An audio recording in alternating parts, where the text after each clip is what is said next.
The primary plasma conduit screamed, bleeding white-hot thermal death into the engineering bay.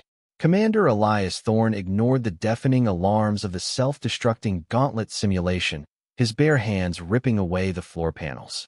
He grabbed the severed main lines, bracing his boots against the bulkhead, and began violently rewiring the station's entire grid. That same blistering heat. He remembered it radiating from the sun-baked stone bench in the Prism Citadel Gardens. 3 weeks before the Galactic Council decided his marriage proposal required a lethal survival test.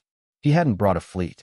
His modest hauler sat in the docking bay like a battered tin can surrounded by gilded dreadnoughts. The local aristocrats whispered about backwater diplomacy. Elias didn't care. He stood near the palace fountains, looking down at his feet. The scuffed, oxidized metal toes of his work boots stood out in sharp, embarrassing contrast against the immaculate, frictionless crystalline floor of the Prism Citadel. He was suitor number 201. The previous 200 had brought armies, wealth, and endless political calculations. Princess Lyra stood near the edge of the garden, her back to him. Elias automatically began assessing the Citadel's security perimeter, tracking the patrol routes of the mechanized sentries, estimating he could bypass the tertiary locks in under a minute if. She exhaled, a soft, shuddering breath. The sound was so incredibly tired it shattered his tactical focus instantly. He dropped his hands from his belt. She turned around. Her gaze locked onto him, and Elias felt a strange, cold pressure against his temple. The briefings called it empathic resonance, a genetic condition that forced her to feel the true, unfiltered intentions of anyone nearby. For weeks, she had endured the suffocating weight of greedy princes and power-hungry lords, drowning in their hidden agendas. She expected a conqueror. She expected a merchant looking to buy an empire. He didn't shield his mind. He just let her look. Lyra stepped closer. Her posture shifted from rigid defiance to absolute bewilderment. She was searching for the trap, the angle, the lust for the sovereign inheritance. Nothing. Elias watched her shoulders drop. She didn't see a labyrinth of lies. She was staring at a man offering a simple, honest partnership. No demands. No tribute. Just an engineer from Terra asking if she wanted to build something real. "You aren't plotting," she said, her voice barely above a whisper. "I'm a builder," Elias replied, keeping his voice steady. "I don't steal things." He reached into his jacket. Lyra flinched, a subtle tightening of her jaw, expecting a weapon or a contract. Elias pulled out a physical data slate. He handed it to her. It outlined a mutual defense pact, but the core of the document was personal. It was a commitment to her well-being, an alliance built on structural integrity rather than exploitation. "They warned me about you," Lyra said, reading the screen. She traced the edge of the slate. "They said Terrans play a different game." "We play for a draw," Elias said, "where everyone wins." "I heard you were tired of fighting alone." For the first time in her life, the princess smiled without a trace of political calculation.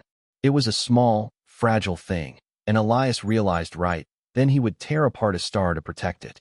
But the galaxy despised anomalies. 2 days later, the Void Reapers amassed on the border, and the Galactic Council panicked. A Terran marrying into the Citadel, without surrendering military control, terrified them more than an invasion. They invoked ancient law.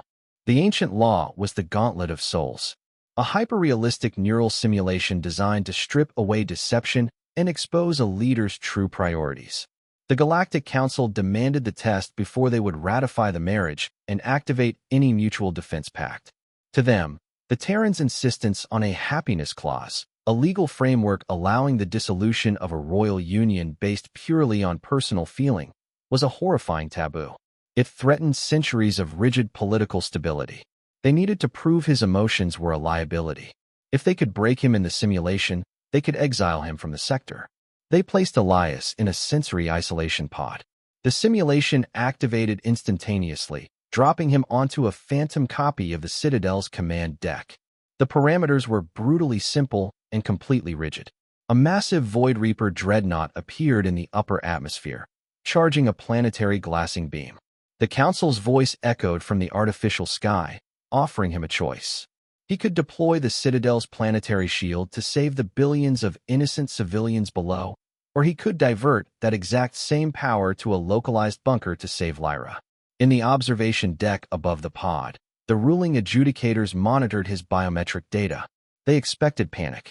They expected the agonizing grief of a man forced to sacrifice his love for the greater good. Instead, Elias didn't even look at the sky. He looked at the floor plating of the simulated engineering deck.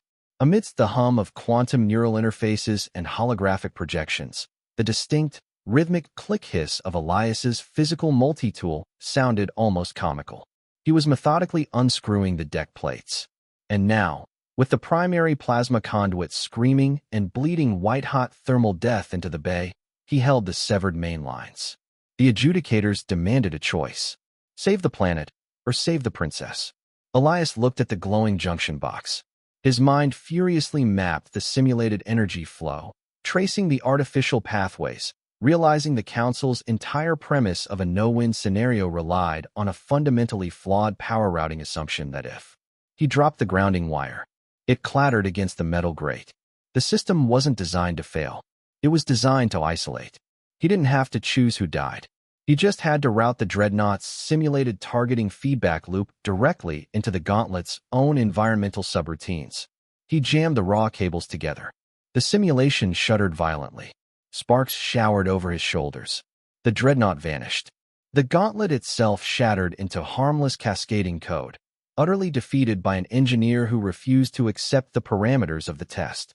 The ruling adjudicators, beings who had spent centuries operating on the cold mathematics of acceptable losses and strategic sacrifices, stood in absolute silence as the Terran casually bypassed their ultimate test of loyalty by treating it like a busted water heater. The ensuing war with the Void Reapers lasted barely a month, won through cooperative disabling tactics rather than total destruction. Months later, the Prism's Citadel gardens were quiet. Princess Lyra sat on a simple sun-baked stone bench, resting her head against the shoulder of a man whose mind held no labyrinth at all.